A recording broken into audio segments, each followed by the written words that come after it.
Et si le marché immobilier était déjà en train de se retourner un petit peu? On voit ça avec Jean-Jacques Manceau. Bonjour Jean-Jacques. Bonjour. Auteur du blog My Little Money. Voilà. On est clair là-dessus. Bon, est-ce qu'on peut affirmer comme ça pendant qu'on se parle, et puis depuis maintenant plusieurs semaines, qu'il y a des signaux qui sont envoyés, qui ne vont pas dans le bon sens sur le marché immobilier, des clignotants qui étaient au vert et qui passent à l'orange? Rien de grave, mais qui passent quand même à l'orange.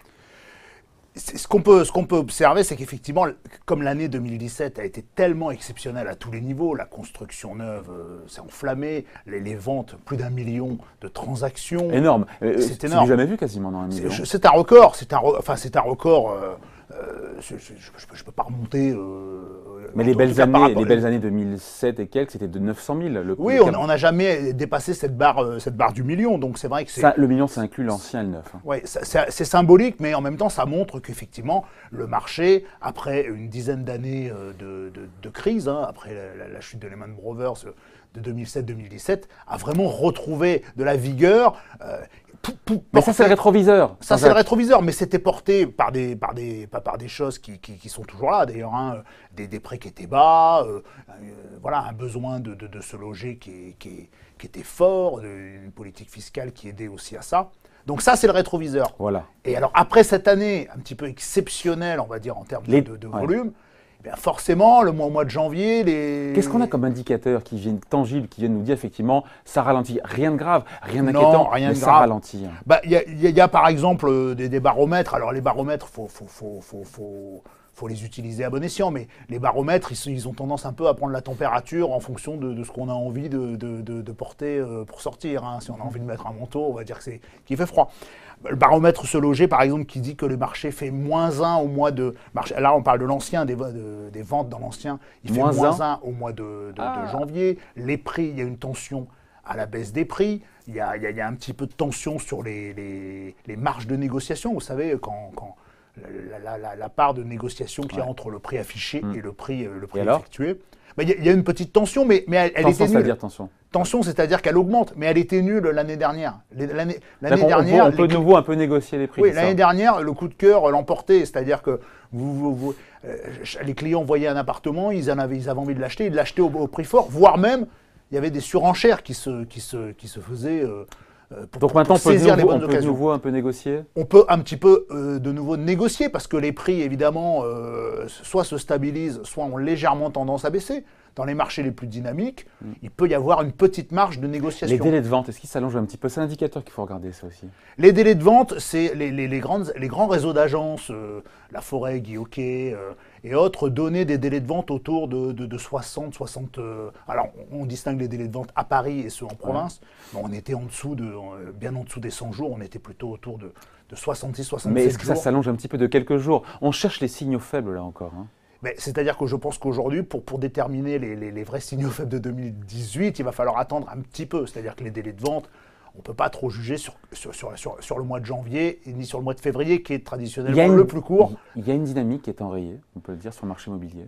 Moi, je crois que la dynamique, elle s'est enrayée bien avant. En fait, la vraie question qui s'était posée l'année dernière, c'est que la plupart des gens disaient que le marché était euphorique en 2017. Mais en réalité, ça a commencé à ralentir en fin d'année dernière. Alors l'INSEE est venu un peu infirmer justement ça, c'est-à-dire dire le contraire de ce que je viens de dire, en disant non, les prix ont continué à monter. Mais l'inflation des prix a été beaucoup plus faible en fin d'année. Donc le mouvement, il a été enrayé en fin d'année. Parce qu'il y a eu les premiers signaux, je dirais, qui ont été donnés, les premiers signaux qui ont été donnés au marché n'étaient pas très positifs. Il y a eu d'abord la fiscalité, le resserrement du PTZ, le prêt à taux zéro, c'est-à-dire ce qui permet quand même aux primo-accédants, aux gens qui achètent pour la première fois, d'entrer sur le marché.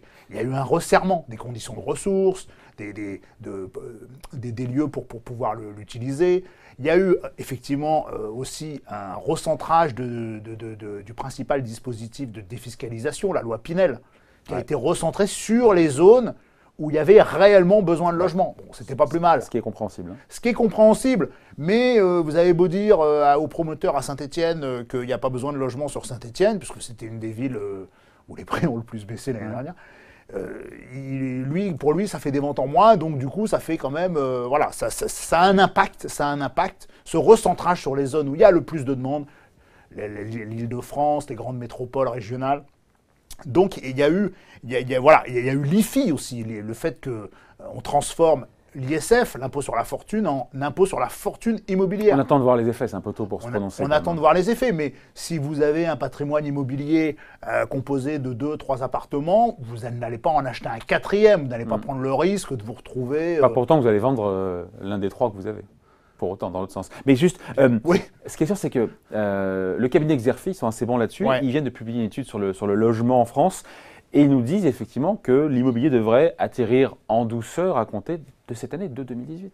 Alors, ce que Xerfi fait plutôt une analyse pour les 2 prochaines années. C'est-à-dire qu'en fait, ils ne disent pas que le marché a ralenti, ils disent qu'eux pensent que compte tenu des conditions économiques, compte tenu de la conjoncture, le marché va faire ce qu'on appelle un soft landing, c'est-à-dire un atterrissage en douceur. Les raisons de ce soft landing, c'est quoi? Eh ben, les raisons, elles sont assez classiques. Hein. C'est d'abord, que pour acheter un appartement, il faut un financement. Et pour que les gens soient tentés d'avoir un financement, il faut que les taux soient bas, les taux des prêts immobiliers. Ils restent bas, mais ils remontent. Ils restent bas, mais ils remontent. Et puis, on annonce qu'ils vont continuellement remonter dans les 2 prochaines années.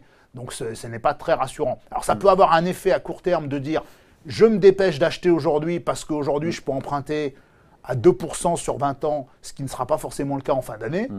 Mais ça peut aussi avoir un effet de dire, finalement, les prix, prix vont peut-être baisser. Ce qui n'est pas un mauvais calcul, de dire que les prix vont baisser, peut-être qu'on ferait une meilleure affaire en achetant moins cher, même avec un taux d'intérêt un peu plus élevé. Oui, alors globalement, entre un taux d'intérêt qui monte et des prix qui baissent, vous voyez, il y a un équilibre qu'il faut trouver. Je pense que très peu quand même d'acheteurs sont capables de voir à quel moment il est le plus optimum d'acheter. C'est très théorique tout ça. C'est très théorique. En fait, on est dans un marché, c'est-à-dire on vend dans un marché, on achète dans un marché.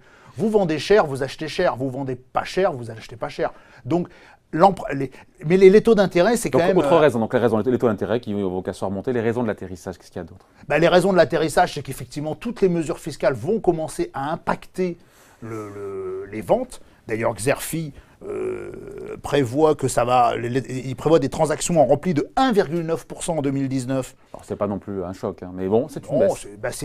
C'est une baisse parce qu'il y a moins de construction, il y a moins d'emplois. Alors la croissance économique est bonne, donc les gens continuent à avoir des gros besoins. Parce que le moteur du marché, c'est quand même, comme dirait l'autre, l'envie. C'est l'envie d'acheter, c'est-à-dire l'envie de se loger, le besoin de se loger. Et ça, c'est toujours là. Il y a toujours un déséquilibre entre la demande et l'offre. Il y a toujours moins d'offres que de demande. Et ça, c'est surtout vrai dans les grandes métropoles. À Paris, c'est très difficile aujourd'hui de trouver un logement. Alors, je ne parle même pas de trouver un logement à un bon prix, mais c'est très très difficile de trouver un logement. Dans les grandes métropoles qui ont le plus flambé, type Bordeaux, Toulouse, c'est très difficile, ou Nantes, c'est très difficile de trouver un logement aujourd'hui à un bon prix. Donc, il y a quand même une demande qui reste forte. Et plus que jamais, vous écoutez, puisque vous parlez des grandes métropoles, plus que jamais, il y a ce marché à 2 vitesses, qui est là depuis un petit moment, mais qui peut-être s'accentue ou pas? Le marché à 2 vitesses, voire même, moi je pense même qu'il y a un marché à 3 vitesses. Moi j'isolerais le marché parisien, le marché de l'Île-de-France. Le marché parisien, il a toujours été... Donc Paris, Île-de-France et les grandes métropoles de province. Paris, ça a toujours été un marché dynamique, on le sait, on en connaît les raisons. C'est là que se concentre l'activité économique en France. Donc, il n'y a pas de sujet. Aujourd'hui, à Paris, on estime que les prix ont atteint les 9 300 € du mètre carré en fin d'année dernière. On sait que cette année, on va les dépasser. Parce que même si le marché patine, on ira au-delà d'un prix moyen au mètre carré de 10 000 € à Paris. Il y a le marché de l'Île-de-France. Sur 2018 ? Sur 2018. Oula. Ça fait une hausse qui... 7%, ça fait 6-7% quand même. Oui, mais je veux dire, à Paris, on va être sur ça. Enfin, pas très loin. Je veux pas prendre de... Si, on note. Je ne veux pas faire de prévisions, je ne suis pas devin, mais j'imagine qu'on va arriver, ou peut-être qu'on va arriver aux 10 000 € du mètre carré. Voilà. En tout cas, Paris, marché à 3 vitesses avec Paris. Paris, aujourd'hui, la dynamique, elle est en Île-de-France, avec le formidable projet du Grand Paris, avec ces réseaux de transport qui révolutionnent un peu la grande métropole du Grand Paris. Il y a des coups à jouer dans des villes comme en Seine-et-Marne, enfin dans tous les départements de la Petite Couronne. Donc là, il va y avoir une très forte dynamique de certaines villes qui vont se retrouver, à côté d'une station d'un nouveau métro, qui à côté d'un équipement important qui va être réalisé soit pour les Jeux Olympiques, soit pour...